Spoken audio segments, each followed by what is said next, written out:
Buenas tardes. Darles la bienvenida a un nuevo programa de Herencia y Coherencia, historias que cambian vidas, realizado por Cervalen Universidad de Chile y transmitido por nuestro canal de YouTube Centro Cerval Chile. Hoy día, nuestro invitado es Patricio Vergara Muñoz.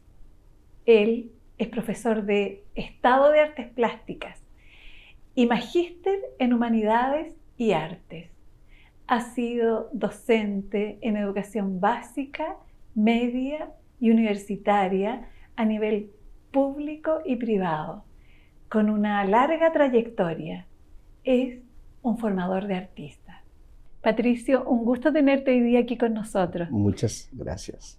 Gracias a ti por aceptar esta entrevista. No, al contrario, gracias porque me siento bendecido, digamos, el hecho de estar aquí. Gracias. Y yo creo que en la conversación se va a dar por qué el bendecido. Bueno, para comenzar, Patricio, yo querría preguntarte la educación, el educar. Cuéntame desde cuándo y cómo fue que se fue configurando este deseo o pasión. Esta pasión por la educación. Por la educación. Yo soy católico, ya, apostólico romano, actualmente no muy activo, por diferentes motivos. Pero yo estudié en un colegio de formación religiosa, pero en un colegio vulnerable de educación religiosa. ¿Acá en Santiago? En Santiago, Okay. En el sector de Independencia, Vivaceta, en esos sectores. Ya. Un colegio de la orden de los Servos de María, una orden italiana. Y éramos chicos de población, chicos sí. muy normales, simples, de clase media baja, básicamente de Renca, Independencia, Vivaceta, de esos sectores. El Liceo Parroquial Santa Teresita. ¿Ya? Liceo Parroquial Santa Teresita. Y ahí la impronta de los curas servitas creo que me afectó positivamente como para decidir posteriormente dedicarme a la educación. Fui catequista mucho tiempo, muy joven siendo catequista. Yo tenía 18 años y era catequista de jóvenes de 19, 20 años. Como tus pares. Eran como mis padres, pero sí. Yo era el formador de ellos, que era un cabro. Exactamente, sí. Entonces, por ahí se fue dando esto de la educación. El querer compartir, más que enseñar, el compartir, el acompañar, el asesorar, el ser el guía, el compañero de viaje. Compañero de viaje. Claro.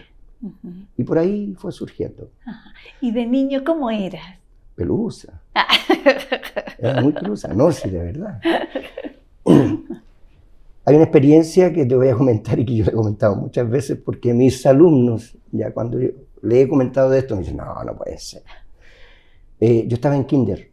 ¿Ya? Mi familia era una familia, mi padre fue militar, pero militar suboficial, era para que más o menos te haga la idea, mi padre aprendió a leer cuando estaba en el ejército. Y él entró al ejército porque cuando era joven, trabajaba en la Corfo, y hubo una gran huelga en Chile, y los choferes, porque él era chofer de la Corfo, los choferes los tomó el ejército porque hubo una huelga. Entonces, mi padre sabía manejar en forma natural, y se hizo militar porque le ofrecieron la posibilidad de una vida más tranquila económicamente. Como más estable, ¿no? Claro, una casa, salud. Y él tuvo que aprender a leer para entrar al ejército. Mi madre le enseñó a leer a mi padre. Mi padre era huérfano. Entonces, esto en Curicó, yo nací en Curicó. En Curicó, séptima región. En la séptima región, región del vino. Región del vino. Buena región. Y entonces, posteriormente él se viene a Santiago, ¿ya? Y yo llego a Santiago más o menos de unos 5 años. Entonces me ponen en una escuela que estaba cerca de de mi casa en la población Juan Antonio Ríos, y era más o menos 1 kilómetro desde mi casa al colegio. Y yo estaba en kinder y me iba solo. Tenía 6, 7 años y me iba solo y me venía solo del colegio. Sí. Ahora es impensado, o sea, pero en ese tiempo yo me iba y me venía solo. Ajá. Entonces, ahí estaba en kinder y no me aceptaron en primero, porque era muy desordenado. Ya. Era un poquito pelucita. Y ahí llegó al colegio de los Servitas, ya que estaba mucho más lejos y tenía que cruzar 2 avenidas grandes. Estaba cerca de un canal que se llama Canal La Punta, que actualmente está canalizado. Yeah. Pero en mi tiempo, eso era un canal abierto, a rajo abierto, y pasaba la corriente. Tuvimos compañeros que se ahogaron. Oh. ¿Ya? Nosotros jugábamos en el río, en el canal. Y ahí estuve desde primero hasta cuarto medio. Con los curas. En tercero básico me echaron, en primero básico, perdón, me echaron. ¿En primero básico? Ya me habían echado en kinder, no me aceptaron en el colegio. Claro. Después en primero me echaron de nuevo. Ajá. En otro cole, que era el colegio de los Servitas. Me echaron de nuevo. Y la condición fue llamar a mis padres y le dicen, bueno, si la profesora de la tarde, porque en ese tiempo obviamente eran 2 jornadas. 2 jornadas. Entonces yo estaba en la jornada de la mañana porque mis hermanos mayores estaban en la mañana y ellos me llevaban. ¿Qué número de hijo eres? El tercero. ¿De cuántos? De 5. De 5. Sí, entonces justo el del medio. Entonces el cura le dice a mis padres, si la profesora de la tarde lo acepta, sigue acá, si no se lo tienen que llevar. Me aceptó la profesora de la tarde. ¡Qué buenísimo! Sí, menos mal. Después en tercero básico nuevamente me sucedió lo mismo y ahí me encuentro en tercero básico con el teatro, porque yo diría ya es una profesión paralela al teatro. Ya he trabajado en ambas cosas, pero siempre en educación. Bien. No como actor, sino como profesor de teatro. Siempre en educación. Entonces estaba en tercero básico y un profesor que él creo que fue el que me impactó por el área del teatro, fue el que me rescató y dijo, no, yo me hago cargo de él para que no lo echen. Entonces, pero no era un niño malo, era demasiado inquieto nomás. Y claro, en ese tiempo la formación y la educación y los profesores eran distintos a lo que somos ahora. Las normativas eran distintas, eran mucho más laxas, más relajadas. En ese tiempo yo efectivamente crecí a reglazo y a pantalón descubierto. Ya a Beso el Elefante, a Bernardo Higgins y todas esas cosas, que ahora es impensable. Así que cuando tú me preguntas cómo era yo, era un niño juguetón. Revoltoso, inquieto. ¿Y cómo se vivían tus padres esto que estuvieras como permanentemente, así como en la cuerda floja, ¿no? A ver, mis padres fueron unos padres que me marcaron positivamente en términos de afecto, ¿ya? Pero no en términos de norma, a pesar de que mi padre era militar. Ajá. Él era lo menos milico posible, o sea, de hecho, yo soy lo menos milico posible también, o sea, soy del área artística y trato de ser más, pero no puedo, soy bastante disperso muchas veces. Okay. ¿Ya? Y eso me ha ayudado mucho además en mi área. Sin duda. Entonces, ellos nunca me castigaron de la forma que se podría pensar. Sus castigos eran, no me podían quitar nada porque nada teníamos. O sea, no me podían, en ese tiempo no tenía un teléfono ni ninguna de estas cosas. Lo que podrían haberme quitado era la bicicleta que no tenía, o el reloj que tampoco tenía, ¿te fijas? Entonces, ¿cómo me castigaban? Han de estudiar, ¿para qué? Pues si yo estudiaba solo, me gustaba estudiar. Entonces, no era de castigos, no sufrí castigos de parte de mis padres. Mi madre era más ruda, ya, y creo que ella también, un poco la impronta de que nosotros llegásemos a ser profesionales en un medio en el cual no era común. Ella quería eso. Sí, ella fue más formativa. Okay. Y nos permitió dentro del medio que vivíamos llegar a la universidad con mi hermano y ser lo que soy ahora. Digamos. Perfecto. Por ahí va la cosa. Por ahí iba, sí. Sí. Y en el encuentro con el teatro. Como te comentaba antes, Sí. Susana, en tercero básico, este profesor que era don Emiliano Concha, que él fue profesor de música y fue locutor, creo que en la radio Balmaceda mucho tiempo. Y él era un amante de la música, entonces le gustaba también el teatro. Y él escribió una obra que se llamaba Por la Patria. Y dentro de la obra había un personaje que era Pedrito el huérfano, que era el personaje principal de la obra. El protagonista. El protagonista, que era un niño, hijo de un borrachín.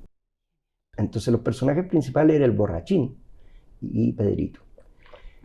Y esto lo trabajó con estudiantes de educación media, o humanidades en ese tiempo. Humanidades. Quinto y sexto humanidades. Sí. Pero necesitaba un niño.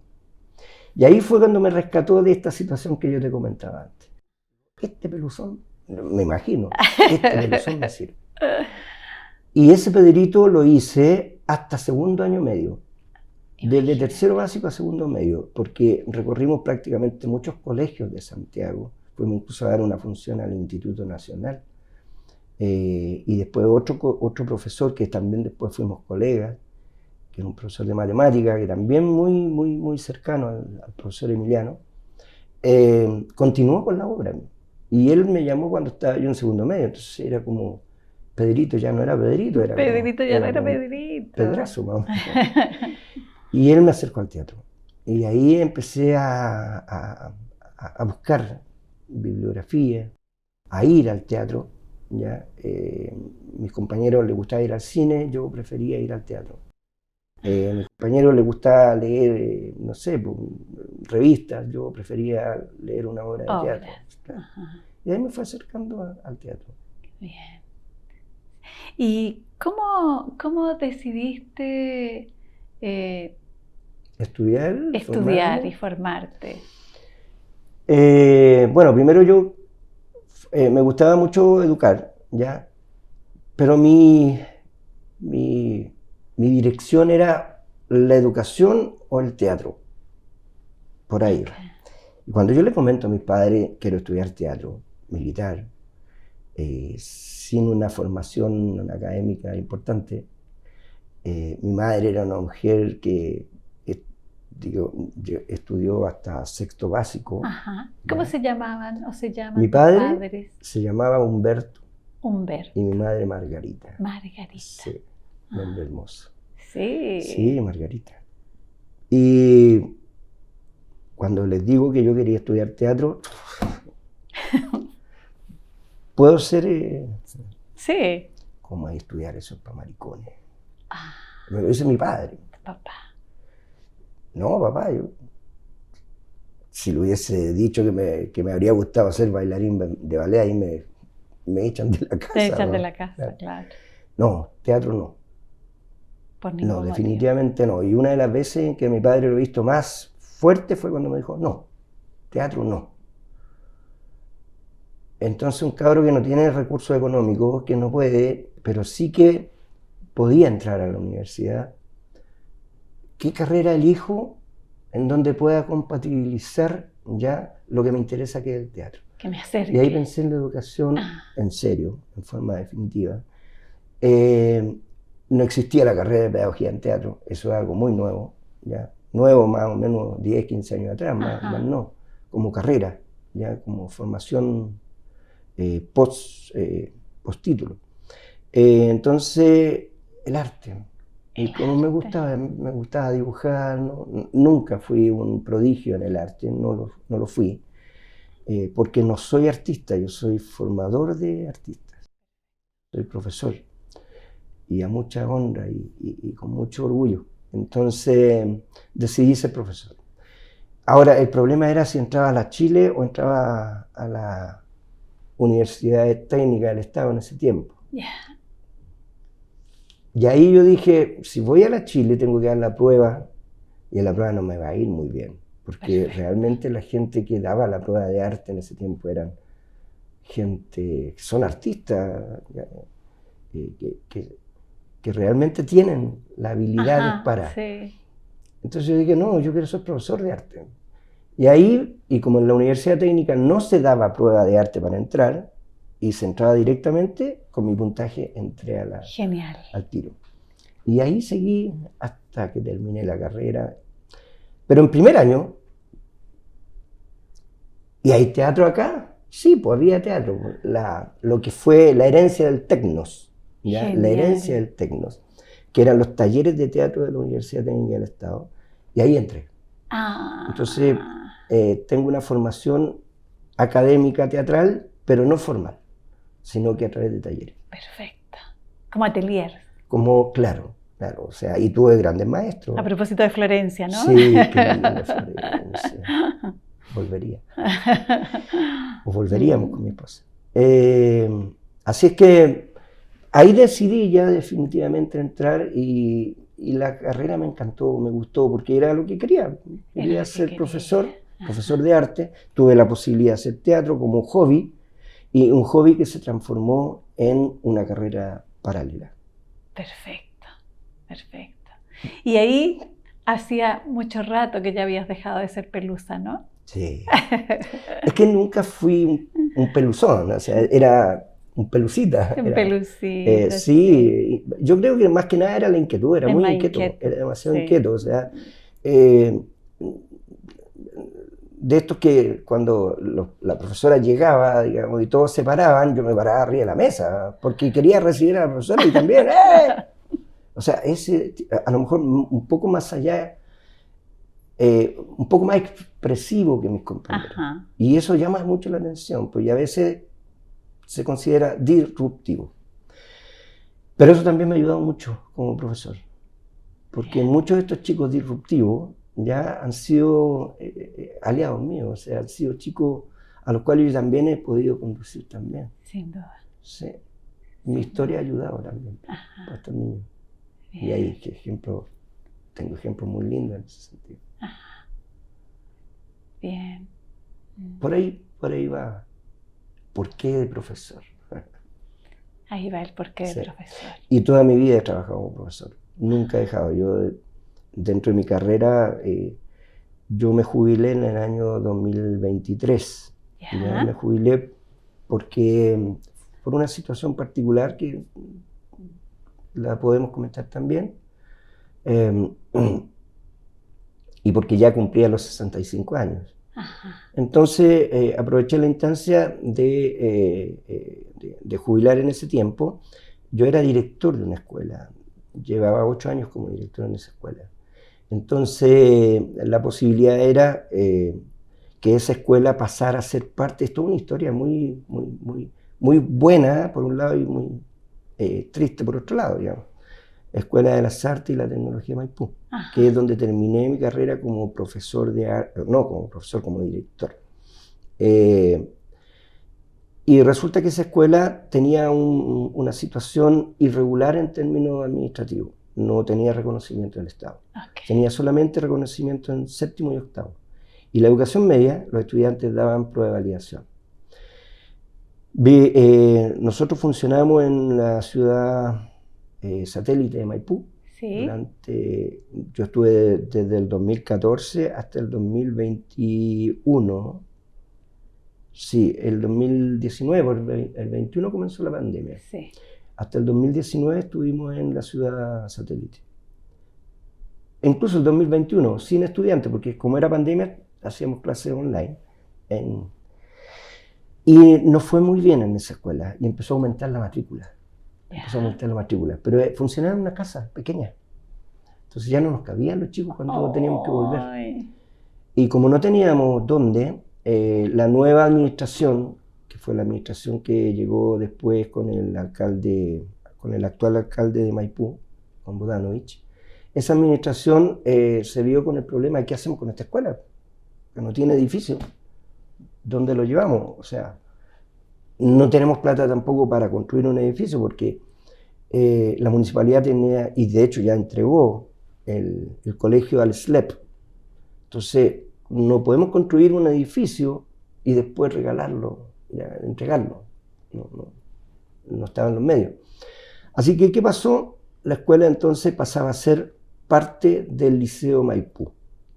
Un liceo que en términos de matrícula estaba muy Bajita. descendido, muy descendido. 300 estudiantes, un colegio que capacidad de más de 1200, tenía 300 estudiantes. Y que tenía que ver, y tiene que ver no por la calidad del colegio, ni mucho menos, sino que porque está ubicado en un sector que es un sector industrial, está Vespucio al lado, está Camino Melipilla, no es un sector muy asequible para estudiantes. Entonces eso, tal vez, uno de los aspectos fue ese que bajara de matrícula.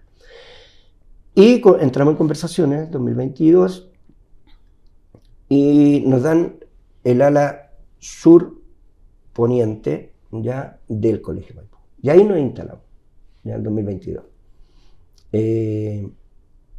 Pero el colegio, el 2023 ya no podía seguir igual. Entonces desapareció la Escuela de Arte y Tecnología Maipú y pasó a ser parte del Liceo Maipú. Y ahí ya yo no cabía, porque además había un director en el Liceo Maipú. Ajá. Yo ya llevaba 8 años. Entonces, ¿qué función iba a cumplir yo? Y ahí me jubilo. Ya me veo obligado a jubilar en realidad.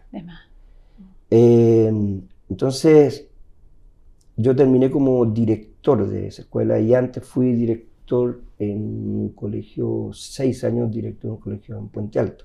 Yeah. Entonces yo ya no estaba ejerciendo como profesor.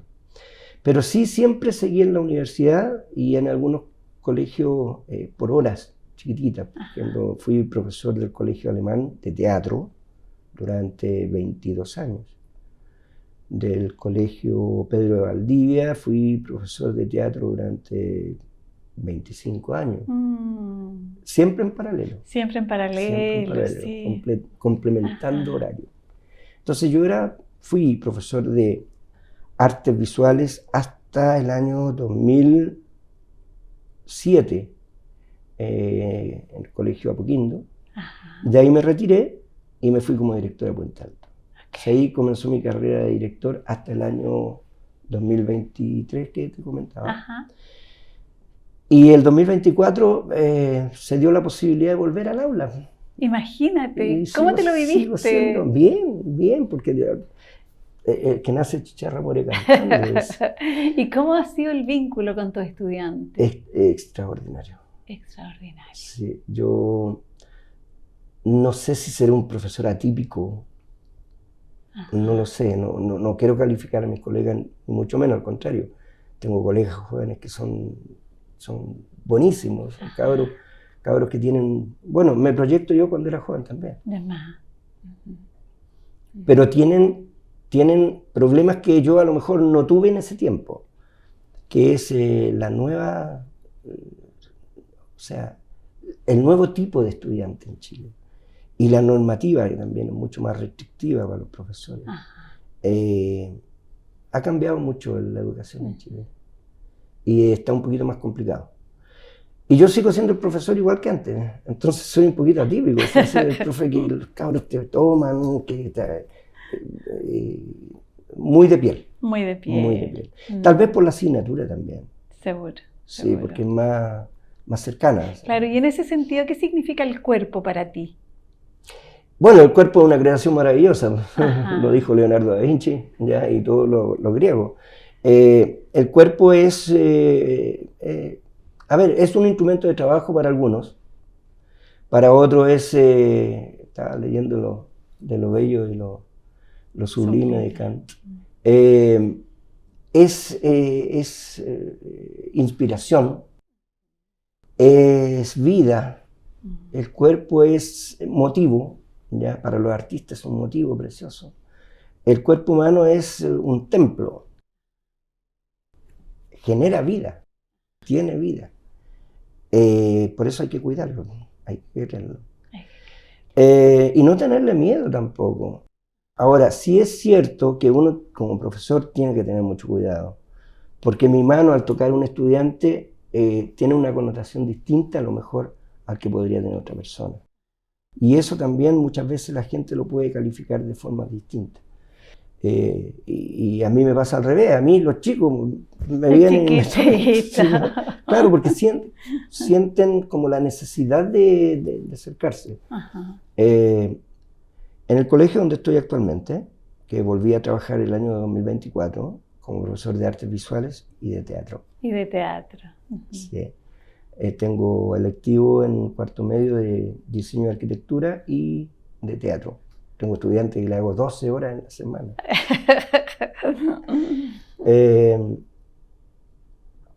Ellos, por ejemplo, especialmente los de teatro, antiguamente, por ejemplo, yo trabajaba mucho con el cuerpo también, pero ahora yo no, lo evito. Y evito también de que ellos también trabajen con el cuerpo, entonces, porque tampoco es el lugar, ¿ya? Si el chico quiere estudiar teatro, después ya explorará más y explotará más su cuerpo.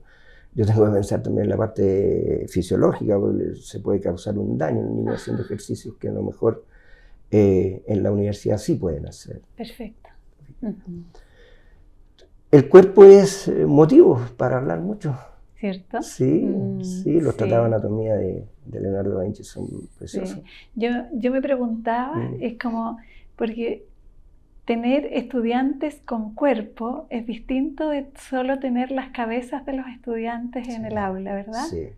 Sí. Cuéntame un poco, ¿cómo lo haces? Sí. Porque tengo la impresión de que tus estudiantes tienen cuerpo cuando tienen están cuerpo ahí. Y expresan. Y expresan. Claro, y también de repente te tocan. Y uno también tiene que hacerlo. De repente uno, si bien es cierto, el profesor de teatro no es una...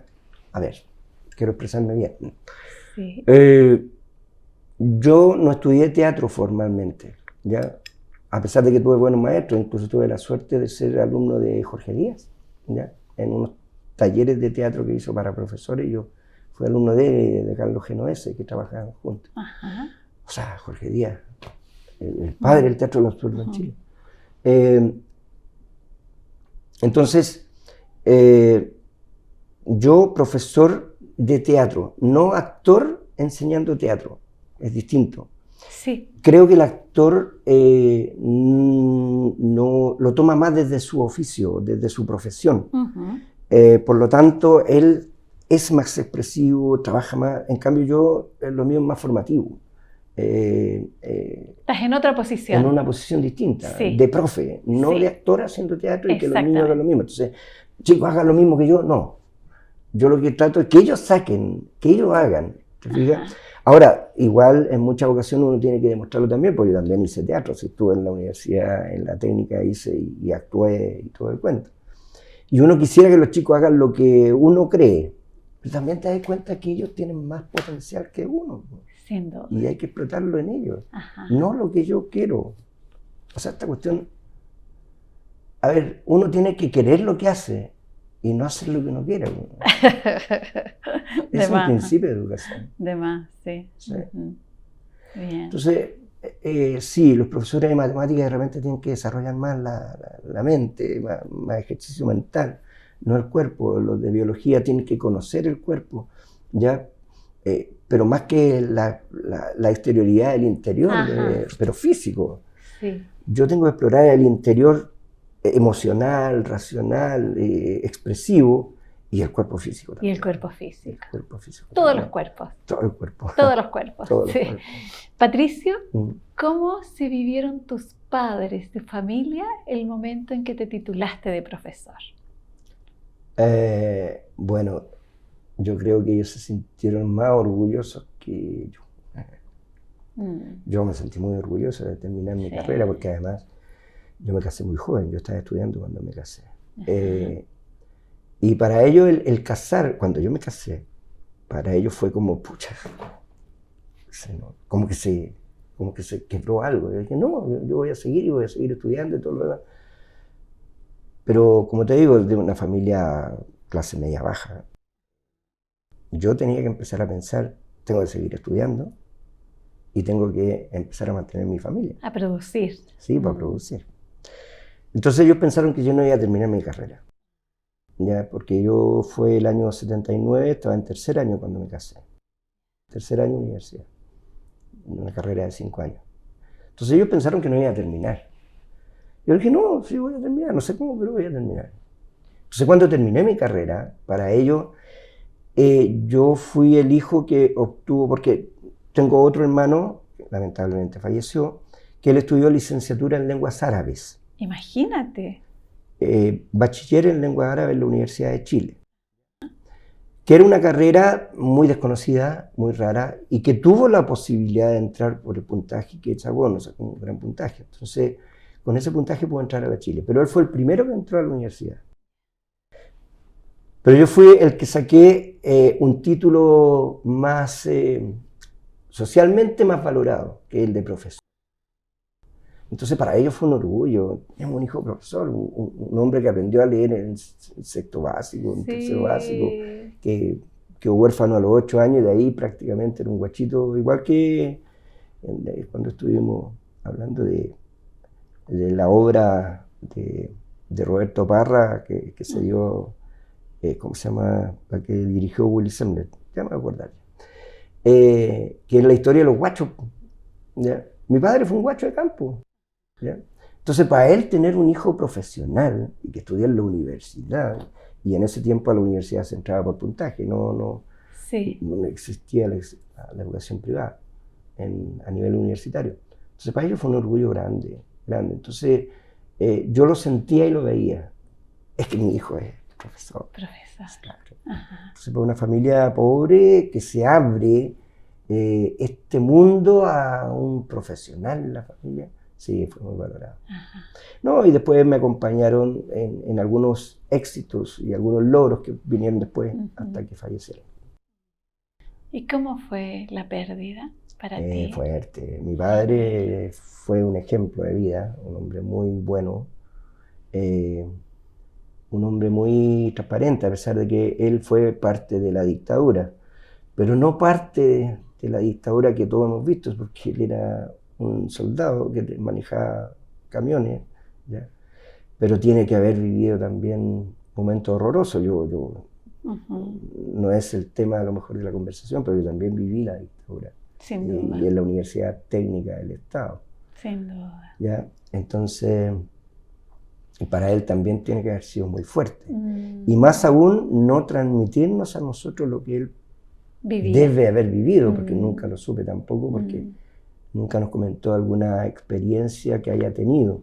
Por lo tanto, en ese sentido tengo la tranquilidad de no saber si él fue parte de los horrores que se vivieron o no, ¿ya? Y yo quiero creer que no, porque era un hombre que él manejaba armas, nada.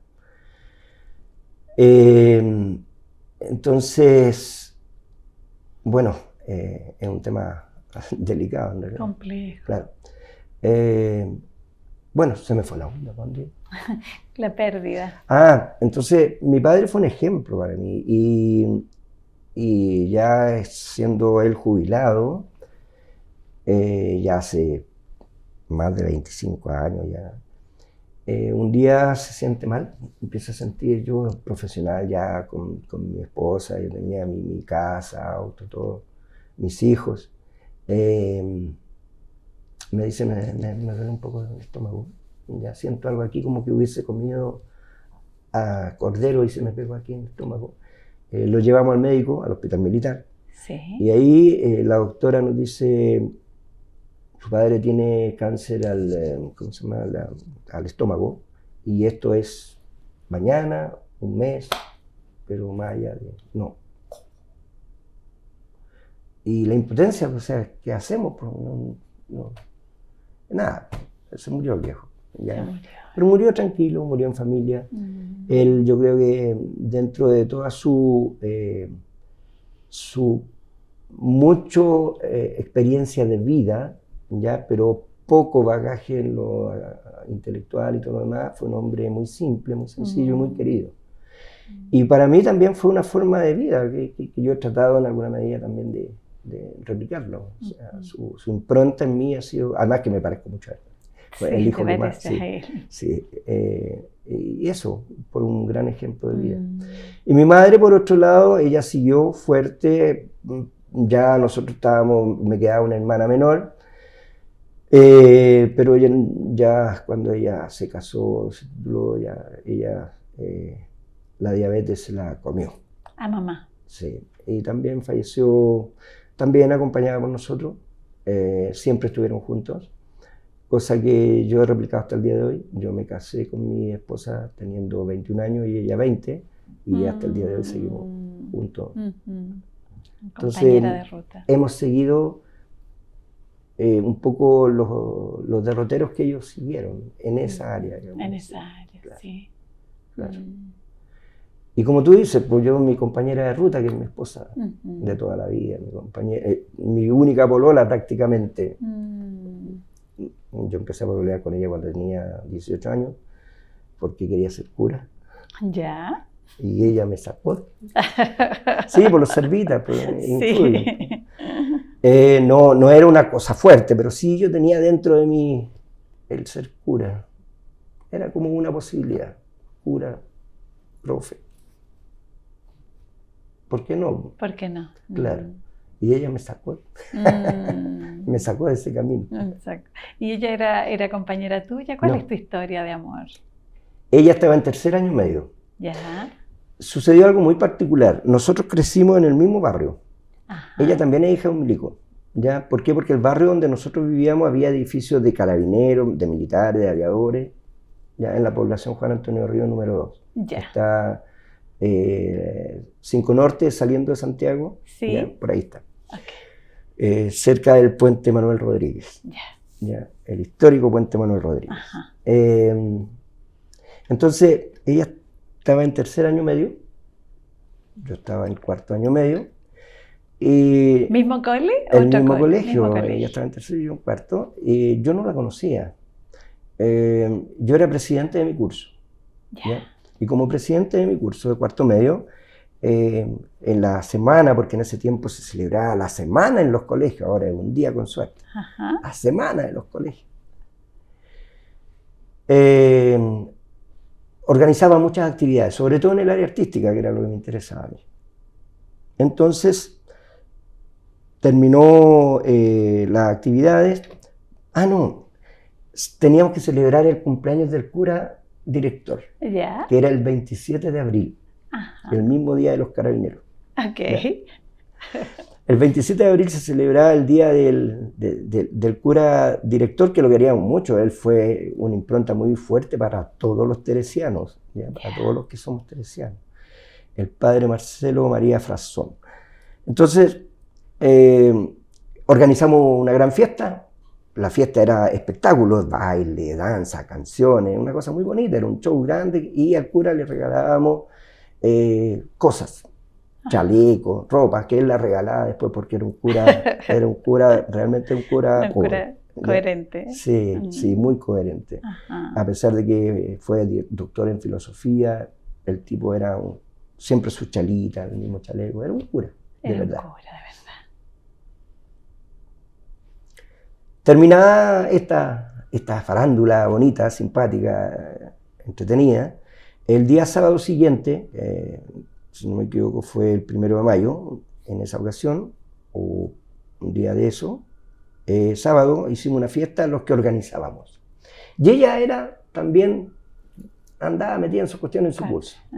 Entonces ahí nos conocimos en una fiesta. Y yo había dicho, yo jamás voy a tener una relación afectiva, sentimental con alguien que conozca en una fiesta. Fue como una declaración. Era una declaración de principio, pero también es malo escupir al cielo, dicen. Y yo escupí al cielo. Y ahí la conocí. Y me pareció una niña simpática, atractiva, porque bailaba, era como una de estas pelotitas así como de... Linda. Sí, bajita, amorosa, tierna. Y ahí fue nuestro primer encuentro. Y de ahí, desde ese día, no nos separamos más. Okay. Una historia muy bonita. Seguro. Sí, hasta el día de hoy. Sí. Y el nacimiento, los nacimientos, ¿cómo te los has vivido? Lindo. De Dulce y Agraz también, porque profesor, yo creo que, a ver, lo que yo he logrado tener ya no ha sido ha sido producto del esfuerzo que hemos hecho ambos, ya con mi esposa. Pero ha sido difícil, no ha sido fácil. Yo trabajaba 60 horas diarias. Yo trabajé siempre en paralelo, colegios, universidades, centros de formación técnica. Trabajaba desde las 8 de la mañana hasta las 11 de la noche, durante mucho tiempo. Entonces siempre mi compañera fue el puntal importante en el soporte, sobre todo de acompañamiento a mis hijos también. Seguro. Si bien es cierto, yo llegaba todos los días a mi casa, pero también tuve trabajos como, por ejemplo, trabajé en el Club Deportivo de la Universidad Católica, 5 años, profesor de arte, el Club Deportivo de la Católica.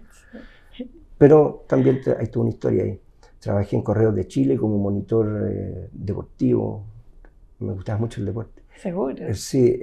A propósito del cuerpo, ¿no? Sí, sí, porque también uno tiene que desarrollarlo. Sí. A mí me gusta andar en bicicleta todavía, estoy medio cansado ahora, pero bueno, practico bicicleta todavía, ¿ya? Entonces, ella siempre estuvo en la casa y siempre estuvo con los niños, ¿ya? Nosotros nos casamos e invitamos a nuestra hija mayor al matrimonio. ¿Ya? Nos casamos por nuestra hija, ¿ya? Porque mi señora quedó embarazada cuando yo estaba en tercer año de universidad. No, en segundo año de universidad. Segundo. Claro. Sí, porque Beatriz nació en abril ya del año 80, ¿ya? Y nos casamos en septiembre del 79, entonces mi hija es como 6 mesines más o menos.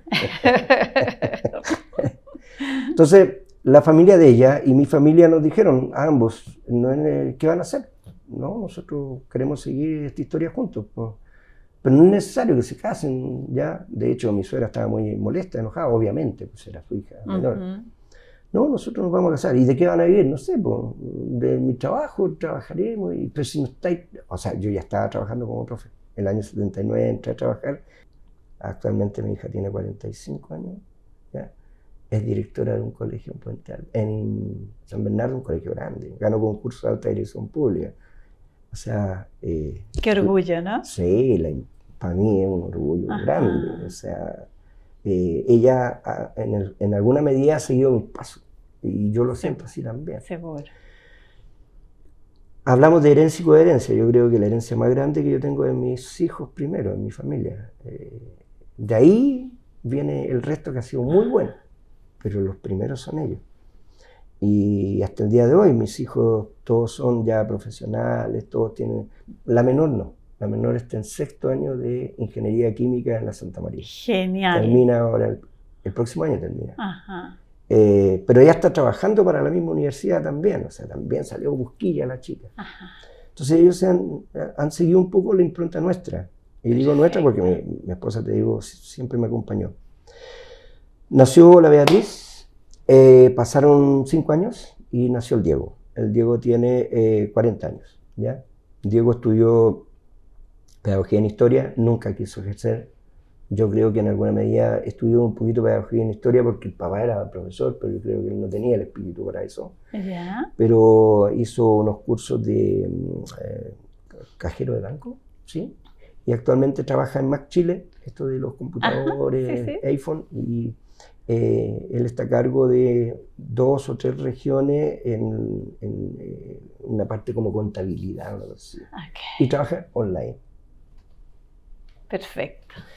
Después está la Camila. La Camila nació el 90, 5 años después. 5 años después. Sí, el 90. Y la Camila entró a estudiar enfermería. Y siguió estudiando y tiene un magíster en enfermería psiquiátrica. Perfecto. Y trabaja en la clínica de la Universidad de los Andes. Y hace clases también en alguna universidad. Está en la Silva Enríquez. Sí. Y en la San Sebastián también trabaja. Genial. Y en la Universidad de los Andes. Además es enfermera. Y nos regaló a nuestra nietecita más chica, que es una maravilla, la Catalina. Tengo 3 nietos. Después pasaron 11 años. Ya. Nosotros ya estábamos preparando viajes. Nos vamos a ir de viaje con mi esposa, ya cumplimos la tarea. Mi señora dijo, la menopausia parece que me tiene mal, vamos al doctor, y el doctor nos dice, cómprele pañales a la menopausia porque está embarazada. Y ahí nació la Antonia, que fue nuestro regalito ya, que una niñita que no costó nada criarla, nada, porque además tenía hermanos grandes, Claro, y claro. todos sus hermanos han sido el mamana, el papano, De más. claro, y es un regalito de Dios. Y esta chiquitita va ahora a terminar ya la carrera de ingeniería química, está trabajando en la universidad, como te digo. Bien. Y de ahí vienen los nietos. Y de ahí vienen las nietas. El Alonso, que es mayor que mi hija menor, Ya. tiene 25 años. Es ingeniero mecánico, trabaja en la MG, Chile. Ajá. Y la Sofía, que estudia trabajo social, tiene 19 años. Y la Catalina. Y la Catalina. Esa es toda mi familia nuclear. Ajá. Bien. Bien. El mejor regalo son los hijos. Y para un educador con mayor razón. Con mayor Sí, razón. sí, Sí. sí. Bien. Esa es mi historia. Tu legado, ¿no? Mi Como legado. tu legado. Sí, sí. Mm. Además, la Camila, por ejemplo, es enfermera y hace clases de enfermería. Sí. Profesora también. Yo tengo la sensación de que es como la base, la educación estaba la base, sí, ¿no? Sí, el hecho de ser profe a mí me ha abierto muchas puertas, así como yo abro, a ver, yo no quiero enseñarle a los niños, quiero abrirle la mente, quiero abrirle el corazón, acompañarlos, ser un poco más que un guía, acompañarlos, ir al lado de ellos y que ellos descubran. Y yo, si van a meter la mano y le va a dar la corriente, a lo mejor dejarlos que le dé un poquito la corriente, pero que no se me mueran, pues si no va a agarrar el cable. Sí. ¿Ya? ¿Por qué? Porque él tiene que vivir la experiencia. Ajá. Y yo tengo que acompañarlo y decirle, mira, cuidado, por ahí no. Él va a decidir si sigue por ahí o no. Pero yo voy a hacer lo posible porque no se vaya por ahí. Esa es mi labor. Es perfecto. El espíritu. Ese es el espíritu. No esta cuestión de llenarlos de información y que al final no siempre sirve para mucho. Así es. Yo de lo que estudié en la universidad, si el 25, el 30% me ha servido, lo demás lo he aprendido en terreno, lo he aprendido como profe. Como profe. Como profe. Sí. Sí. Con los estudiantes, o sea, uno comete errores y uno tiene grandes éxitos, ¿ya? Como profe. Como profe. Pero y eso no te lo enseñan en la universidad. No. Eso se aprende ahí, en terreno, en el campo. Sí. Estábamos hablando de los hijos. Sí. No, a propósito de tu legado, ¿no? Del legado, sí. Y la muerte, tu propia muerte. Mira, yo lo he pensado. ¿Seguro? Sí, o sea, hasta ahora he tenido buena salud. Ahora, la muerte sí me ha afectado en términos de mis padres, de mis hermanos. Ya tengo 2 hermanos que ya fallecieron, mis 2 hermanos mayores fallecieron. Ajá. Los 2 menores están vivos aún y bien. Y uno de mis hermanos, que éramos más cercanos, no menos querido, digamos, no más querido que el otro, pero sí más cercano. Sí. Porque como historia, los 2 entramos a la universidad, teníamos pensamientos más o menos similares de lo que es la vida, crianza familiar similar. Entonces, y él también murió muy joven, tenía 55 años cuando murió. Entonces, ese fue un dolor muy grande, porque por último, ya cuando los padres están enfermos, tú sabes que es natural que los hijos entierren a sus padres, ¿ya? Y lo vamos a sufrir, o sea, se sufre la muerte de los padres. Pero sufrir la muerte de un hermano, que ha sido tu compañero, que estudiábamos juntos cuando estábamos en la universidad, que tuvimos historias similares, él con su Berito, yo con mi Sonia, con sus hijos, yo con mis hijos, nos juntábamos siempre, teníamos una vida muy activa juntos. Y de repente, ¡pah! Ya no está más. No, un glioblastoma, 5 meses, 3 meses, a los 3 meses se murió. Te quedas ahí. Entonces, ese encuentro con la muerte fue fuerte. Ahora, yo no le tengo miedo a la muerte, le tengo más miedo a cómo me voy a morir. Ojalá que no sea muy doloroso ni deje encallada a mi familia. Al dolor. Claro, al dolor. Al daño. Yo sé que a mis hijos el legado va a ser más fuerte que el dolor de la muerte. ¿Ya? Yo creo que lo que hemos vivido como familia y lo que ellos han vivido con este padre y con esta madre va a superar el dolor de ya no estar. Y que ellos lo van a asumir como bueno, es parte del proceso natural. Para mí lo terrible sería que se me vaya uno de mis hijos, eso sí que sería terrible. A lo mejor marcaría mi vida de una forma distinta, porque hasta ahora mis grandes dolores han sido dolores los que acabo de decirte. Sí. Eso, la muerte es un proceso natural. ¿Qué hay más allá de la muerte? No lo sé, se lo dejamos a los teólogos. Ujú. Eso. Bien. Qué especial cuando uno empieza a hablar de estos temas, porque no siempre uno tiene la posibilidad de conversarlo o de sentarse y cuestionarse uno. Claro, uno se puede morir en cualquier momento. Así es. ¿No? Bueno, mientras siga vivo en esta herencia, en este legado. Ajá. Bien. Sí.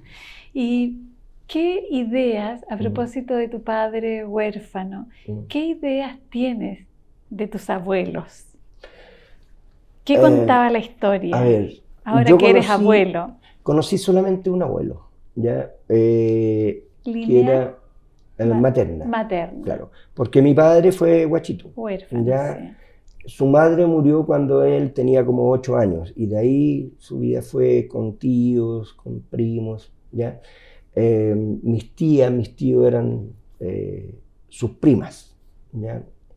Entonces él vivió con una tía acá, otro tiempo acá, típico. ¿Y hermanos? ¿Tú tenías Él no tenía hermanos, fue hijo único. Hijo único. Ahora hay toda una historia ahí, porque mi padre fue el típico guacho de una madre que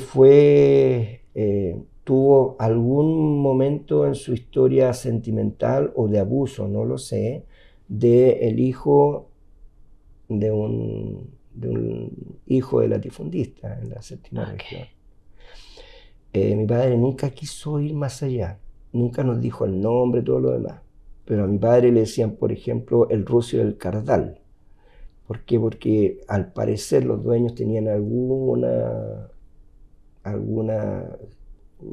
eran dueños o algo así de un fondo que se llamaba el Cardal en Curicó. De lo poco que yo De lo poco que se sabe. Claro, y de lo que algo me contaban también mis primas, hija de las primas de mi padre.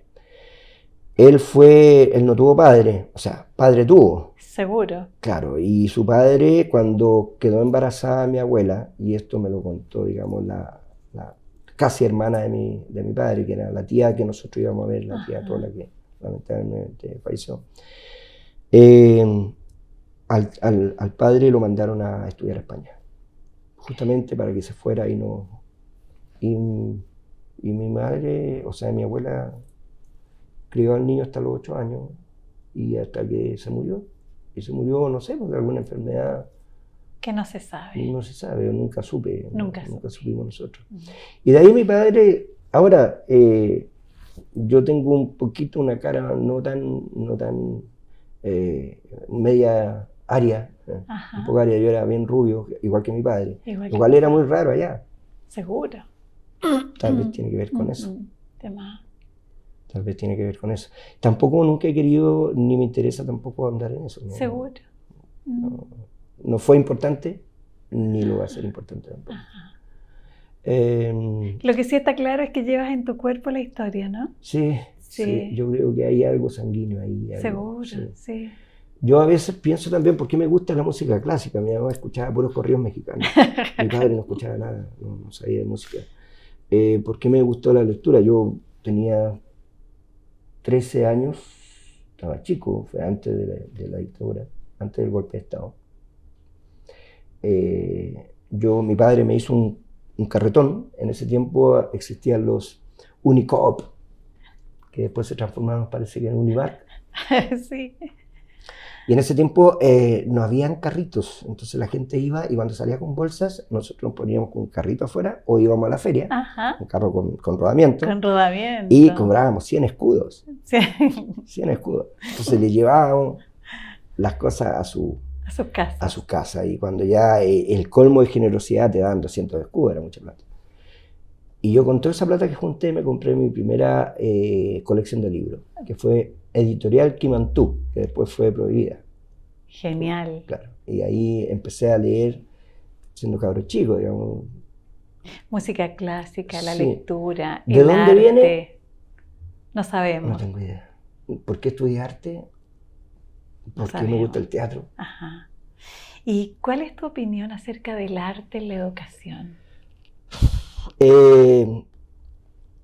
Con un colega, a ver, donde trabajo, con mucho respeto lo voy a decir, ¿no? Donde yo trabajo, es un colegio que pertenece a una fundación, Ya. una fundación SEG. Y cada cierto tiempo, por lo menos una vez al mes, los profesores de matemática, los profesores de lenguaje, los profesores de ciencia y los profesores de historia tienen reuniones y asesorías técnicas y se juntan todos los profesores de estas áreas. En alguno de los colegios, son 4 colegios que son, o 5, no sé, 4 o 5. Yo estoy en el de las Vizcachas. Y se juntan para perfeccionar, y nosotros decimos entre nosotros, no, pues esas son los importantes, nosotros somos los dejaditos de la mano. Profesor de música, profesor de arte, profesor de filosofía, de inglés, ¿ya? Son las asignaturas que no son importantes, las de relleno. Ajá. Y para mí la asignatura más importante en el currículum es el arte.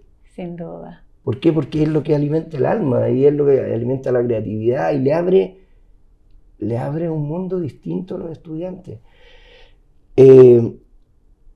Quería aprovechar incluso de comentar algo. Yo trabajé 13 años en el Colegio Apoquindo Masculino, un colegio ABC1 en pleno Barnechea, donde iban los hijos de la alcaldesa de Barnechea.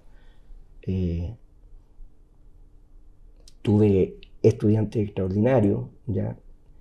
Y en una ocasión, con un chico en segundo medio, empezamos a conversar sobre arte. Él siempre iba a mi sala de arte y un día empieza a hacer una pintura y me dice, quiero hacer una mujer en color azul. Ya le dije, fantástico, me parece muy bien. Me acordé del periodo azul y se lo comenté, el periodo azul de Picasso. ¿Ya? Ya, yo quiero hacer azul. Entonces le dije, ¿y cómo vas a trabajar los matices? ¿Cómo vas a trabajar las degradaciones? Con más o menos pintura, sí, pero siempre va a seguir siendo azul. Si quieren más oscuro, a lo mejor no sería bueno trabajar con algo de rojo, mezclar un poquito para oscurecer, o aclarar con un poco de blanco, un poco de amarillo. No, yo quiero azul. Pero no seas porfiado, es que yo quiero azul. Bueno, ya, sí, ya, hazlo. Dale. Lo hizo. Ese chico desde ese momento no dejó más de pintar. En este momento Nicolás Radich, es un artista visual que es un tipo que ha tenido un éxito extraordinario, es hiperrealista, ¿ya? Y yo creo que él también tuvo en alguna medida momentos en los cuales, ¿qué estudio? Y lo conversamos en cuarto medio, y él no sabía si estudiar alguna carrera porque ese colegio era para formar ingenieros, médicos, oficiales de la Fuerza Armada, religiosos. Eso era como la dirección, no artistas. Y yo estaba formando artistas. Y Nicolás entró a estudiar a la Universidad de Chile y cuando estaba en segundo o tercer año se cambió a la Universidad Católica, salió de la Católica. Actualmente hizo una exposición hace poquito en Panamá, ha hecho muchas exposiciones individuales aquí en Chile, es hiperrealista y con todo el respeto que me merece Claudio Bravo, a la altura de Claudio Bravo, ¿ya? Ha expuesto hasta en Nueva York. Y partió de ahí, un chico que tal vez, si no hubiéramos tenido esa discusión o esa conversación, a lo mejor habría estudiado ingeniería. Y le iría muy bien como ingeniero o arquitecto. Sí. Y así hay muchos más. Pero eso también marcó mi salida del colegio. ¿Por qué? Porque yo cuando llegué a ese colegio yo solamente hacía artes visuales, que eran 3 horas y que un semestre era arte y el otro semestre era música, electivo. Pero no era importante el arte. Y cuando terminé, tenía electivo de teatro, tenía electivo de arquitectura, electivo de diseño, y tenía horario completo. Y entré a trabajar con 34 horas y terminé con un horario completo. El último año, o sea, de la generación de Nicolás, salieron 4 estudiantes a estudiar arte. Muchos a estudiar arquitectura. El Matías Noguera, por ejemplo, estudió arquitectura y actualmente es muralista, es un tipo que ya se dedicó al arte. El Benjamín Osa, que hace instalaciones con iluminación. Entonces me transformé en un peligro. Riesgo. Un riesgo. O sea, artistas. Ahora a los chicos les ha ido muy bien, porque además estaban en un entorno en el cual el arte se valora mucho más también, ¿ya? Y también están los recursos para financiar el arte, ¿ya? No ellos, la gente que está alrededor. O sea, tener un Radich ahora es impensado, tiene un costo altísimo. Yo tengo mi Radich en la casa que me hizo un retrato a mí. Lindo. Entonces, ¿qué pasó? Que el rector que llegó después del profesor Mario Banderas, que fue el rector del colegio mucho tiempo, que es el que me contrató a mí, llega un general de la aviación, llega un general de la República, y él dice, no, este colegio tiene que volver a ser, y 14 horas me quitaron, pero así. ¿Por qué? Porque es como el arte, ¿no? Aquí necesitamos un ingeniero, un médico. Volvamos al discurso anterior. Ajá. Y ahí yo decidí irme. Y Okay. ahí concursé algunos concursos públicos y gané un par de concursos y decidí irme a Puente Alto como director. Perfecto. Es como el retorno. El retorno, me fui a la educación pública. Sí. Patricio, me gusta esto de el arte abre corazones y abre la mente. Sí. Sí, los profesores de matemáticas abren la razón, la lógica, todo ese cuento. Pero la parte afectiva, yo creo que son las áreas de educación física. Sí, pensando en esto que tú decías a propósito de la relación, el deporte, el cuerpo, el mundo, ¿no? Es como, me quedo con la idea que es como que las asignaturas que parecen menos importantes se constituirían como en las raíces de los árboles, que es como lo que no se ve necesariamente, pero nutre. Yo creo, por ahí va, en lo que nutre. Yo creo que cuando uno se alimenta, hay diferentes tipos de alimentación, digamos, ¿no? Y uno optará por cuál es el tipo de alimentación. Pero lo que es cierto es que hay muchas proteínas que son irreemplazables, por ejemplo, ¿ya? Si nosotros hablamos en educación de alimentación y no le damos la importancia a todas las áreas del desarrollo humano, o le damos como más importante a unas y no a otras, y a otras las dejamos débiles, como que el árbol se deforma y el cuerpo también a lo mejor le falta la otra parte. Los griegos decían, cuerpo sano, ¿cómo es? Mente sana en cuerpo sano, ¿ya? Pero falta la parte del corazón también, mente, alma y cuerpo sano. Y el alma se cultiva con la belleza, se cultiva con la conversación, con el pensamiento, con la mirada, con ejercicio, con valorar la cordillera que tenemos una cordillera preciosa, ya que es difícil acceso, sí, ya. Pero tenemos una cordillera preciosa, tenemos un mar maravilloso, un litoral increíble, tenemos en el sur unos paisajes maravillosos, el norte, el desierto. O sea, Chile tiene tanta riqueza visual, tanta riqueza de belleza, que hay que explotarla. No podemos quedarnos en la sala de clase solamente con lo que te dan en la sala de clase. Genial. Entonces, yo creo que, y soy un convencido, a mí el arte me lo ha dado todo. Perfecto. Entonces yo también quiero darlo todo por el arte. Genial. Y eso sí es mi principio de vida. Bien, bien. Patricio, se nos fue el tiempo. Vamos cerrando esta preciosa entrevista y quiero darte las gracias por mostrar la obra de arte que es tu vida. Muchas gracias. Muchas, muchas gracias.